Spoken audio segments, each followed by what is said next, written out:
Desde chicos, lo primero que nos preguntamos es ¿por qué? Una pregunta que nos acompaña toda la vida. ¿Por qué? En el bar, en la calle, en el trabajo, en el subte, en el taxi. ¿Por qué? La ciudad, el país y el mundo, más allá de la coyuntura. ¿Por qué? La pregunta de siempre con la profundidad que la actualidad a veces nos hace perder de vista. ¿Por qué? Así de simple, así de profundo.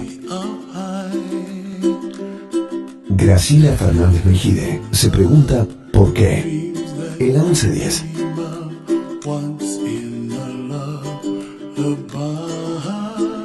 Hola, buenas tardes, ¿cómo les va? Acá estamos otra vez con ustedes. Se están cumpliendo 30 años de la entrega del informe final de la Comisión Nacional de Desaparición de Personas, que casi todo el mundo conoce como CONADEP. Y yo tengo dos invitados. Tengo dos invitados de lujo. Magdalena Ruiz Guiñazú y Santiago López, a quien todos le decimos Chiche. Y con ellos recién estábamos recordando, porque la CONADEP funcionó acá, en este edificio donde también funciona la 1110. La 1110 está en el 10º piso y la CONADEP funcionó en el 2º piso, y entonces Javier Torre era el encargado del centro cultural. Y ahora vamos a charlar tanto con Magdalena como con Santiago sobre cómo la cantidad de material que se acumuló por la tragedia que aquí se vivió en la Argentina en los 70, hizo que Javier tuviera que ir ampliándonos la cantidad de habitaciones que nos daba. Cuando quisimos acordar, todo el 2º piso había quedado con el tema de la CONADEP. Bueno, Magdalena, por si alguno todavía no le dice el nombre algo, es una recontra conocida periodista y escritora. Tiene infinidad de premios y distinciones y reconocimientos, tanto por su labor periodística como en defensa de los derechos humanos, ¿no? Y actualmente comparte el aire junto a Jorge Lanata en Sin Filtro, tiene un programa en la Metro y los sábados a la mañana en Mitre. Y Santiago Chiche fue diputado, en ese entonces era diputado nacional por Chubut, por el radicalismo, y fue uno de los 3 diputados que representaron al Congreso en la CONADEP. En realidad estaba previsto que fueran 6 miembros, pero como el justicialismo no quiso trabajar en la CONADEP, no quiso mandar a nadie, bueno, terminaron siendo López, Piusil y Huarte quienes se desempeñaron. Buenas tardes, muchas gracias por venir, muchas gracias por acompañarnos y compartir entre los 3, aceptar compartir entre los 3 tanto recuerdo, ¿no es cierto? Y usted, si quiere comunicarse, puede escribirnos a porqueprograma@gmail.com, puede vernos en el YouTube de la radio 1110. Gracias por invitarme, Graciela. Sí, Magdalena, es un gusto, ¿no? Yo te agradezco a vos. Además, al diputado López no lo había vuelto a ver desde hace 30 años. Increíble. La última vez que nos vimos personalmente fue cuando entregamos el informe de la CONADEP. Exacto. Ahí nos saludamos y terminé escuchándote por radio, viéndote por televisión, pero después de 30 años la primera vez que estamos tan cercano. Que nos dimos un abrazo realmente, sí. Porque yo me acordaba, Graciela, que el día, y vos seguramente, Chiche, te acordás, el día que entregamos el informe, había tantos rumores de que nos iban a interrumpir en el trayecto, porque a los jóvenes hay que explicarles que las cosas eran muy distintas en aquel momento. Las Fuerzas Armadas tenían una enorme fuerza y tuvimos varias visitas, entre comillas, ¿no es cierto?, acá en el segundo piso, que revolvían la documentación, después dejaban todo en forma tal de que se notara de que habían abierto nuestros cajones.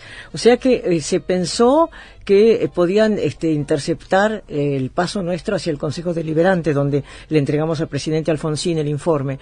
Y me acuerdo que nos dividimos las carpetas, ¿se acuerdan? Sí, Llevábamos cada uno las carpetas justamente para que no se perdieran los originales. Así es. Y yo recuerdo un episodio de ese momento. Me parece que Ernesto Sábato iba en un coche solo o con alguien más separado, con Magdalena. Y con Monseñor de Nevares. Y con Monseñor de Nevares. Y lo que se encontró en realidad fue que, al revés de lo que temíamos, había mucha gente acompañando. ¿Ustedes se acuerdan cuánta gente se movilizó acompañando? Chiche, ¿vos te acordás? Sí, era una manifestación, una de las más grandes que yo reconozco. Recuerdo. Me quiero referir un poco a lo que la situación que hoy en día no se entiende mucho. Cuando se trabajó en la CONADEP, el conflicto este-oeste estaba en plena vigencia, no había caído el muro de Berlín. Sobre este marco fue donde se dio toda la represión, fundamentalmente en Latinoamérica. La persecución al comunismo, por la cual el título de comunista uno lo tenía con muy poco esfuerzo, digamos, cualquier delegado, cualquier miembro de una comisión directiva podía hacerlo, vivió en eso. Todavía estaba en la época de la CONADEP y todavía tenía fuerza la Fuerza Armada. Tuvimos el caso de Córdoba, de La Perla, donde la primera delegación de la CONADEP no se le permitió entrar a hacer la investigación. Hubo después que tuvo que intervenir el presidente, tuvo que intervenir el ministro de Defensa, para que en otra ocasión no hubiéramos ido. Y yo recuerdo una de las anécdotas que no me puedo olvidar, fue cuando junto con Magdalena hicimos la investigación en la ESMA. Espera, vamos a decir qué era la investigación y después nos contás la anécdota. Cuando obviamente se había identificado un centro y los sobrevivientes que habían venido a testimoniar a la CONADEP aceptaban visitarlo, era la instancia última para completar todo aquello que después se organizaba en la Secretaría Legal y se elevaba a la justicia. Ahora, había que entrar a esos centros clandestinos donde uno tenía oficiales que recibían, no se sabía cuánto tiempo estaban ahí o no, y iban los comisionados, ¿sí? Gente de la comisión acompañando gente que estaba como, Chiche, para que termines tu anécdota. La gente que iba y había estado ahí. Los testigos, y volvían al infierno, volvían mal. Y la anécdota que yo recuerdo de Magdalena está precisamente marcado en eso. La actitud que tomaban, le tomaban fotografía a los testigos. Todo el tiempo. Para intimidarlos. Pero lo más llamativo del caso era que el fotógrafo se escondía, pero no se escondía. Se escondía, pero se mostraba para que se dieran cuenta que estaban tomando fotografías de tal manera de intimidar a la... Magdalena me tomó del hombro, tomó del brazo al almirante, creo que era que estaba ahí, y le dijo a los fotógrafos: tómanos todas las fotos que quieran, pero a ellos no le toman más. Estaba también el arquitecto Campo, que tenía los planos originales de la ESMA, porque la ESMA había sido modificada, ¿te acordás? Uh-huh. Porque era una forma de intimidar los testigos, ¿no? Sí. Además fue muy impresionante porque recorrían la ESMA con los ojos cerrados porque habían estado vendados durante tanto tiempo. Lo mismo me pasó en La Perla, en Córdoba, muy parecido. Bueno, pero en La Perla pasó que la primera delegación que fue el obispo Gastinoni, y fue maltratado. No, en la primera fue Klimovsky, Gregorio Klimovsky, y hasta se pensó que había habido una especie de ofensa por su origen judío. Después volvió Gattinoni pudo entrar. No entró, no. Sí, Gattinoni incluso recorrió en jeep y fue hasta el lugar donde se suponía que estaba enterrado lo que buscábamos, que no estaba. Yo fui a La Perla. Sí. Bueno, además hay que recordar, vuelvo al tema de los jóvenes, ¿no? De que el primer gobierno democrático de Alfonsín tuvo insurrecciones militares como Semana Santa, como Villa Martelli, como después Seineldín, y me parece que me quedo corta porque no estoy nombrando la tablada, que fue una cosa terrible. La tablada fue un espasmo de la izquierda, así como fueron espasmos de la derecha los otros, ¿no? Por suerte, porque fue gente del ERP. Claro, pero esto para situar el ambiente en el que nos movíamos, porque muchos piensan, bueno, vino la democracia en el 83 y las cosas se fueron por un cauce normal. No era así. No era así, absolutamente. Ustedes lo que quieren marcar es la diferencia con hoy, donde se están desarrollando los juicios a los militares y no a ningún militar, más allá de lo que internamente la fuerza pueda pensar, pero tienen ninguna capacidad hoy ni de impedirlo, ni de estorbar, ni nada. Más bien nuestros problemas son de otra índole. Vamos a seguir en el bloque siguiente. You and me. Bueno, seguimos. Escuchamos Roma de Morgiva. Y además seguimos aquí con Magdalena y con Santiago Chiche López hablando del tema de la CONADEP, ya que recuerdo, ahora son 30 años que se presentó el informe. Yo les quisiera preguntar a ustedes, ¿quién nos convocó? ¿Por qué estuviste, Magdalena, en la CONADEP, pudiéndote quedar en tu casa tranquila? Bueno, el tema de los derechos humanos... felizmente yo no tuve ninguna pérdida familiar, pero me pareció que era una obligación ineludible para un ciudadano que creyera en la justicia, en la democracia, participar, ¿no es cierto?, en las denuncias durante la dictadura. Y bueno, a través del programa de radio en Continental que yo tenía en aquel momento, bueno, se acercaron las abuelas, se acercaron las madres, incluso tengo un cassette que está colgado en la web de Continental, creo todavía, donde Eve Bonafini, que bueno, ha cambiado bastante su mirada hacia los que... ¿Y su opinión sobre vos? Eso desde ya me inició un juicio político frente a la Casa de Gobierno en la Plaza de Mayo. Yo la querellé en la justicia, cosa que nunca pensé que 30 años después iba a ocurrir. La justicia no hizo lugar, pero realmente en aquel momento abrimos las puertas en Continental, en Radio Continental, a mucha gente que no tenía posibilidad de denunciar, ¿no? Entonces, bueno... ¿Y Eve estuvo? Sí. Justamente José Ignacio López, que también formaba parte del equipo, como vocero presidencial después, cuando llegó la democracia, vino y me dijo si quería participar. ¿Y ahí aceptaste? Sí, por supuesto. ¿Y vos, Santiago? Bueno, a mí me tocó desde mucho tiempo antes trabajar en cuestiones de solidaridad, fundamentalmente. Ya estando en la universidad, yo era de radical, mi casa no era ya nada.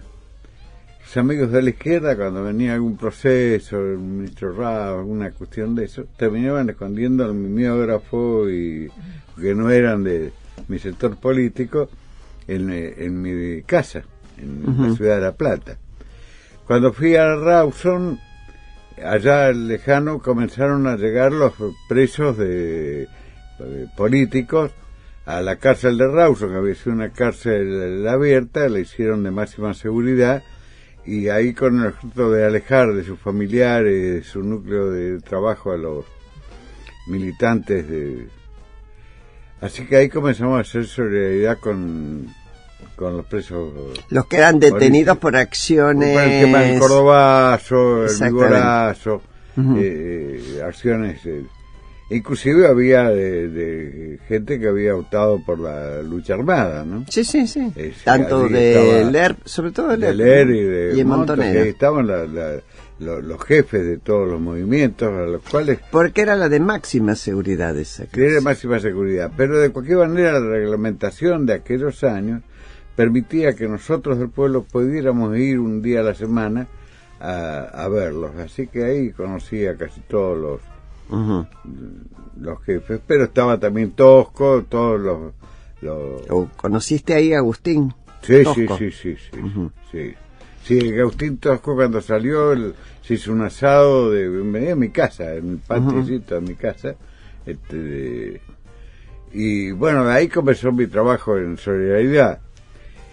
Y fui electo diputado. Hubo una detención de mucha gente, allanamientos en mi casa, y se hizo una poblada en Trelew, que Eloy Martínez relata en Pasión según Trelew, donde yo tengo una gran responsabilidad en esa poblada, en esa protesta por la detención. Logramos la libertad. Bueno, cuando fui electo diputado, era el diputado de los Derechos Humanos de la Unión Cívica Radical. Pues había tocado estar en esos momentos. En el lugar justo, ¿no? Y así que cuando se tomó la decisión, hubo una discusión bicameral con la ADEP, zanjada esa discusión, yo era el número opuesto de ser electo por el bloque mayoritario. Y se había invitado también a otras que no aceptaron el peronismo por razones que tengo mis ideas, y por otras razones mucho más atendibles, Conte Macron. Mucho más atendible en el sentido que él, bueno, no es radical y no creyó en la situación, pero fue honesto en su planteo. Además, con él fuimos muchas veces, con Conte Nosotros fuimos varias veces a Devoto a ver los presos políticos que quedaron un tiempito. Bueno, ese fue mi bueno, trabajo. y Magdalena, cuando empezó todo, el primer día, ¿qué impacto tuvieron ustedes acá en el segundo piso cuando empezó a llegar la gente? ¿Quiénes los ayudaban? ¿Cómo era la infraestructura? Yo me acuerdo que el Ministerio del Interior había enviado personal para tomar las denuncias. Uh-huh. Y claro, las denuncias eran tan terribles, ¿no? Se relataban cosas tan inimaginables que no aguantaron el impacto. Entonces, ahí se pidió a los organismos de derechos humanos que mandaran personas que estuvieran acostumbradas a recibir ese tipo de denuncias. Y yo me acuerdo, Graciela, que cuando Monseñor de Nevares, que realmente además de ser un obispo extraordinario en su diócesis, era un hombre de bien, además un hombre muy inteligente, se había recibido de abogado, había entrado grande como sacerdote. Bueno, Nevares lo primero que dijo: acá hay que ordenar las denuncias, y entonces habló de vos, Graciela, dijo que vos, me acuerdo el término, ella solita organizó todo el archivo de la Asamblea Permanente por los Derechos Humanos. Entonces te propuso, por supuesto, te aceptamos enseguida, y ya de ahí en más, bueno, no nos separamos, ¿no? Trabajamos todos juntos. Yo te tengo que decir que dudé. Por lo mismo que contaba Chiche, yo, como todos los organismos de derechos humanos, queríamos una bicameral. Yo me pregunté muchas veces por qué tenía un sentido la bicameral, la investigación por el Congreso, pero me pregunté por qué razón. Y escribiendo un libro sobre esto, me di cuenta de que en realidad se creía que iba a ganar el justicialismo. El justicialismo que había admitido la autoamnistía de los militares, es decir, que no iba a haber juicio, porque en los documentos de aquella época de los organismos poníamos que haya una condena social y política, pero no judicial. Nadie creía que íbamos a llegar a la justicia. Era inimaginable. Cuando Jaime de Nevares me llamó y me pidió hablar, y me ofreció, yo al principio le dije no, porque me parecía que estaba traicionando. Y después, incluso lo discutí al interior de la gente de la PDH, y dije, bueno, todo el esfuerzo va a estar puesto acá. Esto hay que hacerlo salir bien, o lo mejor posible, y por eso acepté y aceptaron otras personas de los organismos. Pero fue todo una duda. ¿Qué quiero decir con esto? Que no es que se armó una comisión, todo fue aceitado, funcionó, entraba todo por una puerta y salía todo acomodado. No. Fue además un invento. Fuimos inventando sobre la marcha, no teníamos idea. ¿Ustedes tenían idea de qué iba a pasar? No, nadie sabía. Además, si pensamos que el informe Nunca Más fue la base del juicio a los comandantes, que incluso también parecía inalcanzable sentarlos en el banquillo de los acusados, y indudablemente se lograron, como vos decís, cosas impensadas, y el Nunca Más sigue siendo todo un emblema. Vos sabés, cuando fuimos a Roma a declarar por los desaparecidos de origen italiano, el fiscal de Roma, el doctor Caporale, nos llamó aparte a Estela Carlotto y a mí, nos dijo: ustedes quizás no tienen la dimensión de lo que ha significado este juicio en la historia de la jurisprudencia, porque tanto, por ejemplo, en Múnich, ¿no es cierto?, como en La Haya, son tribunales, en el caso después de la guerra, en Nuremberg, eran los vencedores, pero generalmente son internacionales. En este caso, los jueces eran argentinos, los fiscales también, y los acusados también, ¿no? Vamos a seguir hablando en el próximo bloque.